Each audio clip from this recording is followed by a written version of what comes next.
All right, so it is Sunday, which means that I just got my groceries delivered and it's getting a cat inspection right now. But this is what I've got for this week. Horseradish beef sandwich with potatoes, garlic sesame chicken with broccoli, sheet pan, cheddar bacon loaded pork meatloaf, puff pastry wrapped chicken. We've already had this one once. Sam super loved it. I just liked it, but if he likes it, I'll get it again. The green beans were really good. And Steakhouse Meatballs with blue cheese. I'm a little nervous for this because I don't remember liking blue cheese as a kid, but I'm an adult now and I feel like I need to develop my taste buds and grow in the way that I can actually consume blue cheese. But yeah, that's what we've got for this week. My cats are very curious and they do love to investigate. So I do let them sniff everything while it's still packaged so they can get out of their system. But once it's cooking time, they know their limits. Okay, so the first step is going to be with the green beans. We're just going to trim these ends off and then put them in the provided pan. So ignore my cat being mischievous. No, I'm just gonna make a pile of these ends. My cats will love to sniff them, so it'll provide them enrichment and keep them away from the food that I'm trying to eat. I know some of you guys might think like, okay, why are your cats on the counters? Maybe like they shouldn't be there while you're cooking. I wish I had a choice. Personally, they have always decided how they were going to live their lives, and I have never been a factor into that equation. It has just been them, their thoughts, and what they would like to do with their lives. I'm not in control of their decisions.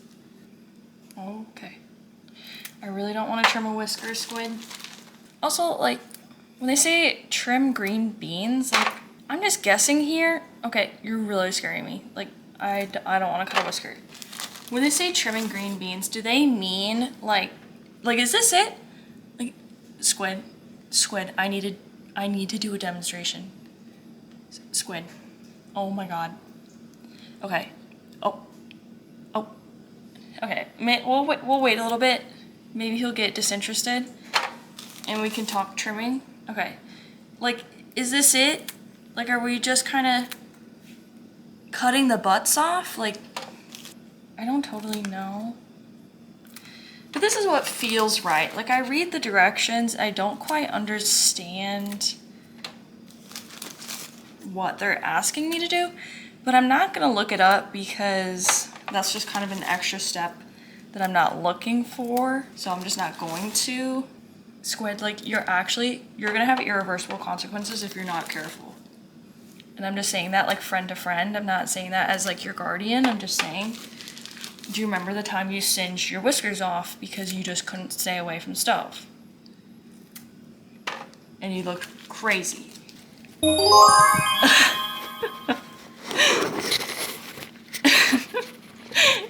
And Mud's sitting on the recipe like he always does. That's kind of his go-to. He protects the recipe and makes sure that I can't double check that I'm doing the right thing. Mud likes to make sure that I'm sticking true to guesswork. Yeah, I'm just trying to keep it real. Like, my cats run my lives. I don't run their lives. I don't know how to cook. Ordering a meal service is kind of like how I'm trying to learn how to cook, I guess. But I've been having a lot of mishaps. This food service uses raw chicken a lot. And let's just say I was never taught the basics of food safety when it comes to raw chicken. And I was home alone and I was trying to make some chicken barbecue pizzas. Thought, easy enough, like no big deal. Well, I needed to cut up the pieces of chicken. Like, it was full chicken breast and it wanted you to like cut it up. And so I used my kitchen scissors. And after I used my kitchen scissors to cut up the chicken, I then used that same pair of scissors to open like every other ingredient needed for that recipe. I then cooked the chicken in a pan, made sure that it got up to 165 because it says that in the directions, so like that was not a problem. Got it to 165, did not factor in the cross-contamination. That was my bad. Didn't think about it. Didn't cross my mind. I ate 2 of the mini pizzas and was cleaning up. And while I was cleaning up, I got like overwhelmingly tired. Like I was preparing for night shift, but like this just didn't make sense. Like I was so tired. It was actually crazy. And I couldn't even think. So I was like, okay, I'm just gonna lay on the couch and like take a nap because obviously that's what my body needs. I need to take a nap. So I took a nap, was asleep for like 2 hours from like 2 p.m. to 4 p.m. Woke up and I was just so nauseous. I couldn't even move. Like I thought if I sat up, I was gonna projectile vomit everywhere. And at the same time, I was like, am I gonna shit myself while I'm sitting here trying not to throw up? Like it truly felt like whatever was inside of me was trying to find a means of exit. Okay. Oven's preheated. Was trying to find a means of exit like at all costs. Like whatever it could take, it was gonna take. So I stared at the ceiling for quite a while, building up the nerve to get up, and spent like the next couple of hours just laying in the bathroom, like just trying to sort out my life and just allowing my body to expel the contents of this chicken barbecue pizza. So like meanwhile, I'm like texting and updating Sam this whole time about what's going on. And he finally lands so he can see all my texts. And he's the one who brought it to my attention that I probably cross-contaminated everything. So that was my bad. So that was my first chicken incident. My second chicken incident was a couple days ago. Sam was driving home from work, so I was like, you know what? I'm gonna be such a good spouse and I'm gonna make him dinner. So the second he comes home, I'm gonna have dinner ready. This recipe also included raw chicken. This is important. This time I needed to pan sear the chicken. Like that was how I was cooking it. And you added olive oil to the skillet and then like 5 minutes on each side, like each side of the chicken breast would go in the pan. So anyways, chicken breast, pan seared on both sides for 5 minutes and then make sure that the chicken is at 165.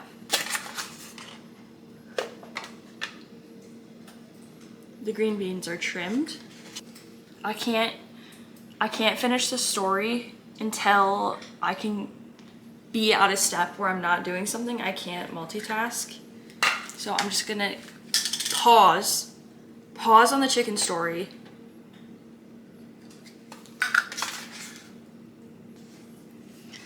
Okay, this is kind of a tell for what happens later in the chicken story. I need a teaspoon of olive oil. I have this container of olive oil. I'm just going to drizzle some on and vibe check whatever feels like a teaspoon. Foreshadowing for the chicken breast story. Foreshadowing. 1 tablespoon of water. Also just going to go to the sink. And just gonna kind of coat this stuff, make sure we're all like good here. Peppers, beans, oil. Cover with foil and put in the oven 15 minutes. Okay, back to the chicken story. So I needed to add like a tablespoon of olive oil into a pan. Pan sear the chicken on both sides. And so I do 5 minutes on the first half. Everything's going fine. I flip them over to the second half. And it reaches the 5 minute mark and like it's starting to get a little hazy in the kitchen. So I'm like, ugh, maybe I'll turn like the oven fan on. So I do that. And I check the temperature of the chicken and it's at 120. And I'm like, okay, this chicken is not done cooking. I need to keep it on the pan. Well, all of the oil is gone from the pan. So I'm like, am I just gonna get this chicken stuck to my pan? So I add some more olive oil and bro, I need you to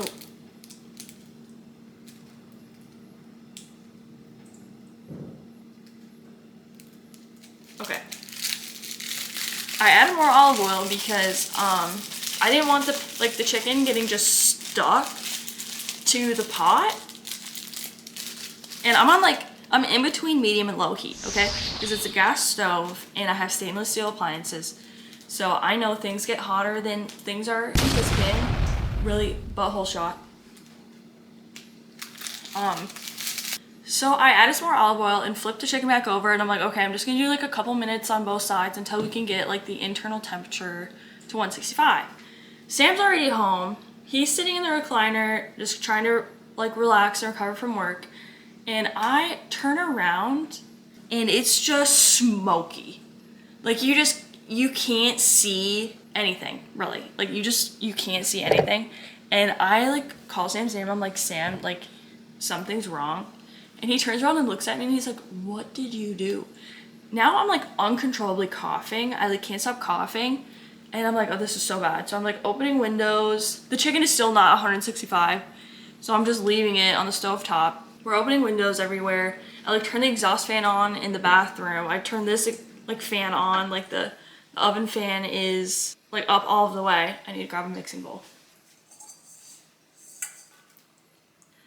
I forgot all of these green bean butts on the counter.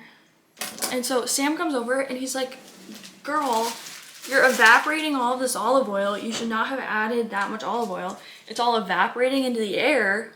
And the reason you're coughing is because there's evaporated olive oil floating around and coating your lungs. And I'm just like, ground beef. Like, well, how was I supposed to know that the olive oil was going to evaporate? He's like, well, because you have the heat on too high. He checks the heat and he's like, oh, well, maybe you don't have the heat on too high. He's like, but you did add way too much olive oil. And so then I was like, okay, wait, does the amount of olive oil actually matter? Because I thought when we use olive oil, it was solely just like vibe check.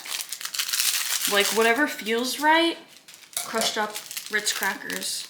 Like I genuinely thought it was just like whatever feels right. So he takes over cooking the chicken and I stand outside because I'm like coughing up a lung. And so I'm outside.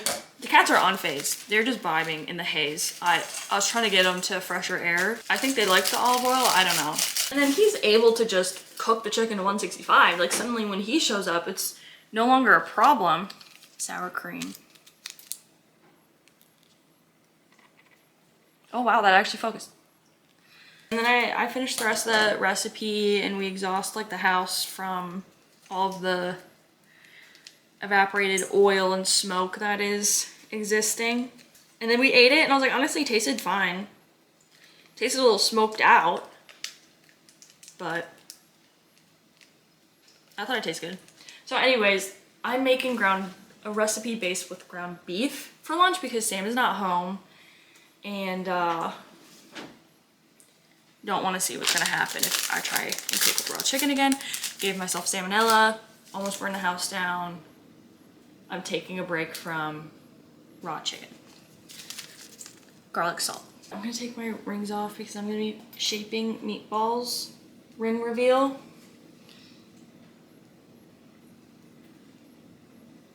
Also, I bought this ring at a jewelry store that claims to hand make all of their jewelry. And then my coworker is on a ring kick right now. Oh, straight butthole shot from Squid. Engagement ring reveal. She found that exact ring on Etsy for like $11. And so I already know that's like a drop shipped ring. So this person completely told me that they handmade jewelry and it was drop shipped. So whatever, I guess support small businesses. Okay. Okay, this is the part I really don't like. Is the actual making of the meatballs. The texture of just combining everything. Is there technically like a way you're supposed to do this? Like am I a freak for just like using my hands to mush this all together?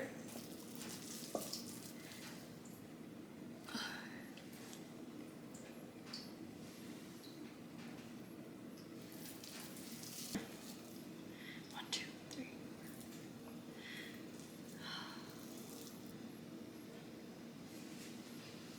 Okay, I washed my hands with 2 different types of soap and there's still like a sheen on my hands. Really don't like the texture. But next up, meatballs are formed. They do smell good. They do smell good. This is the aftermath of my green bean butts. I will be cleaning this up. Okay, this is always the scariest part, is already hot, but I need to like remove the aluminum foil. Whoa. Now I need to push everything to the side and then add the meatballs. 1, 5, 6. All right, here it is, right out of the oven. The next step is to let it sit for 3 minutes before we add the toppings. This is the final product. I added caramelized onions with mayonnaise, blue cheese. Let's hope that wasn't a mistake. And these are like crispy onion pieces. I did add some salt to the vegetables because it didn't have me adding anything else, but like there was like nothing on these vegetables. So depending on how they taste, I might add butter, but pretty soon meal review. Here we are, plated up. Yes, drink of choice, grapefruit bubbly. Bisons, comment down below, do you drink sparkling water? If yes, what's your brand? What's your flavor? Tell me all about it. This is me right here. This is me 100%. All right. First, to check if these green beans are edible or not.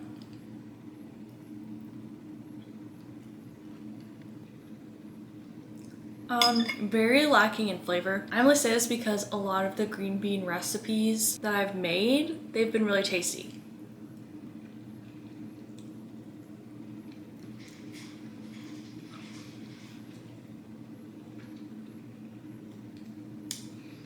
Yeah, that's reminding me why I don't like green beans.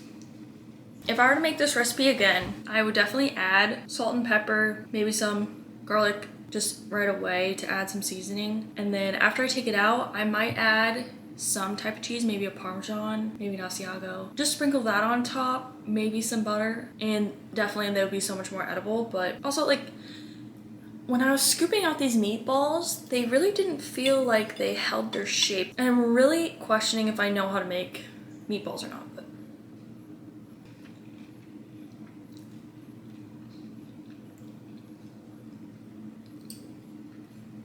okay.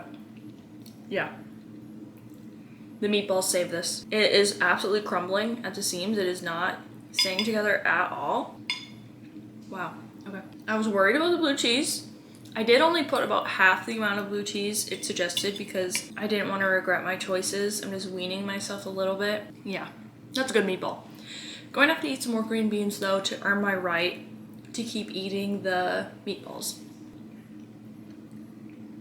So basically, next weekend is my birthday. I'm turning half 52, but I work all weekend, like every single day. Yesterday was kind of the day that we celebrated my birthday because Sam was off of work and I was off of work. So what we did is we went to a craft fair downtown. I got some killer things. I got a soap dish that is some fish. I love fish. I got some homemade sticker packets, fish washi tape. I'm gonna be journaling with that, especially for my Vermont page I just put in. That's gonna go great. Got some jewelry. Much of what I already always wear, nothing crazy different there. After that, we came home and cooked a bunch of food for Sam's work trip so that he was ready to go.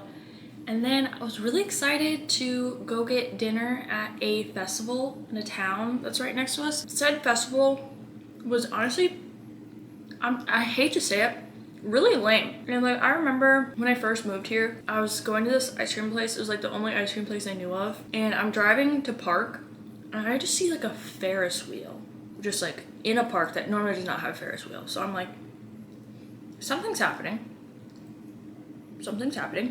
And so when I go into the ice cream place, I'm like, hey, why is there a Ferris wheel over there? Like, what's going on?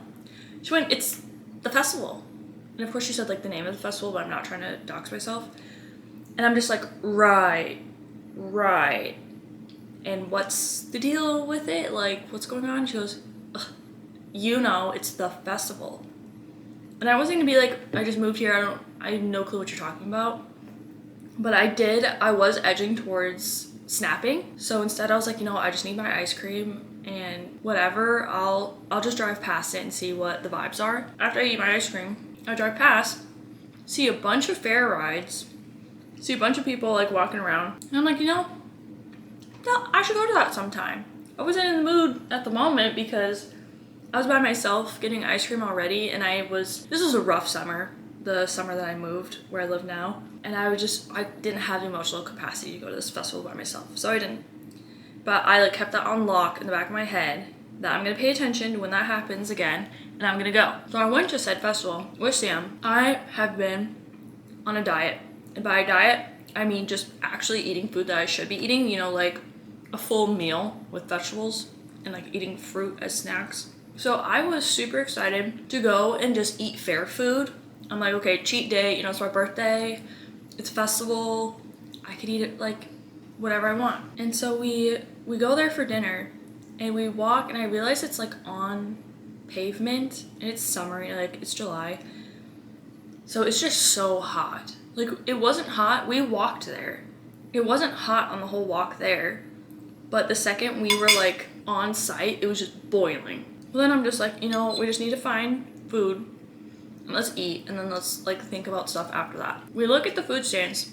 There's only like 6 options. There's hot dog stand, which there always is because it's Chicago, so there's always a hot dog stand. There's an Italian beef stand. Another Chicago thing. Why did we need a separate hot dog and beef stand? Usually the same people make that stuff, but whatever. A lobster stand. We're not by any oceans. Then there was a walking taco stand, which I kind of regret not doing the walking taco. That also had just like a bunch of fried things for some reason. We decided on the Italian beef. We ate our food. It was mid, nothing remarkable. I was sad that my cheat day food was disgusting. I mean, it was edible, but like it wasn't worth it. And then we're like, okay, well, at least we'll get a funnel cake. So we go and get a funnel cake at the walking taco stand. Those were good. But as we're waiting in line for the walking taco, a clown-themed band comes on stage right next to the walking taco stand and just start blasting circus music. And they're like walking on stage doing this kind of intro thing. And I'm like, okay, these vibes are crazy. These vibes are crazy. Like, what's happening here? They introduce themselves and then they just start singing like a 70s rock song. I'm like, okay, sure. I think the clown thing is just their concept, which I do have to respect. They were actually really good. I liked their performance. The only problem was that it was so loud. And like this whole festival is just in one park. So to have music like that blaring, I felt like I was going insane. We tried eating our funnel cakes in peace, but like they started a cover of Uptown Funk and we genuinely started tweaking and had to immediately leave. But as we were leaving, we were bombarded with people trying to sell us bathtubs, roof inspections, anything. And so we finally escape. We get back to the car. We were there for like 45 minutes. They had like 3 fair games, you know, like where you throw a ball at a bowling pin. But like the only thing that was really for people who were about to turn half 52 was a beer garden. And honestly, like when it's super hot like that and you're on blacktop and there's music blaring, the last thing I need is like a Miller Lite. I just don't think that would solve any of my problems. I know there's people who will disagree with me on that, but for me personally, just was not interested. Especially because like it's just Sam and I, we don't have any friends here, so it's not like we were hanging out with a group of people. We know no one. So we just kind of left, came home, and watched an episode of Secret Lives of Mormon Wives. Yes, I know season 2 has been out since May, but we're trying to take it an episode at a time. And because of that, and since we're so rarely at home together at night, it is taking us months. And I know the reunion episode just came out. Don't spoil it. I've already had enough spoiled. I don't need more. Yes, that was my birthday. Also went to a vintage fest this morning, kind of as part of the festivities with my friend. And I'm realizing vintage now is just what I wore when I was like 9 to 12. It's like I'm not particularly interested in buying an Aeropostale zip-up sweatshirt that still has pit stains. I've already sweated through those a bunch while I was going through puberty. I'm not really interested on redoing that. What I did appreciate was how many clothing items Jesse Pinkman would have been seen wearing. I was behind that.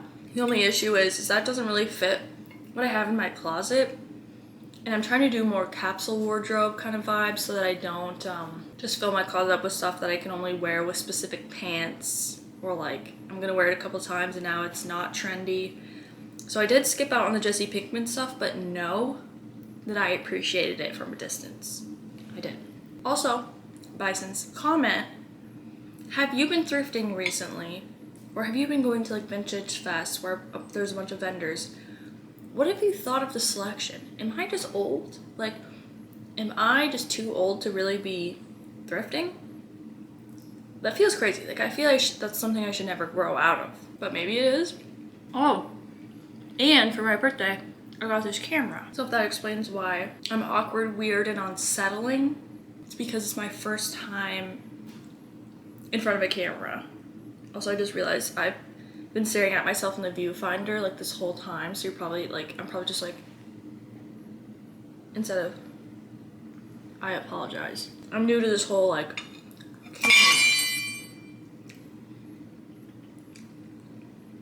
I gleeked a green bean. I'm new to all of this camera business and eating apparently. Ugh. I've been forcing myself to eat these green beans. Meatball time. All right. Let's see what the deal is with these meatballs. This meal is protein packed, carb conscious, and calorie conscious. Difficulty is easy, not spicy, 35 to 45 minutes, 610 calories per serving, 23 grams of carbs, 43 grams of fat, 31 grams of protein. Contains milk, eggs, wheat, and soy. Just for any of you nutrition nerds who like to read the label. Okay, I'm rating this meal 4 stars, and to share my thoughts, I say green beans could have used some more seasoning / flavor. I wonder if they read my reviews, because I do leave reviews when I have something to say. I know I said I liked puff pastry chicken, but I'm nervous for when Sam makes that because it's got a lot of shallots in it, and I think I just don't like the texture of shallots. Yeah, well, I think I'm gonna finish eating my meal in peace. Don't forget to drop your water. I wanna know what water you drink. Also, let me know what you think about this meal. Would you make it? Would you eat it? How do you think I did cooking? Feel free to just rip me to shreds on my cooking capabilities, what I can do, my interpretation of the instructions. I'm trying to enter this with a growth mindset. I'm here to learn. And yeah, maybe we'll cook again, maybe we won't. But thanks for following along.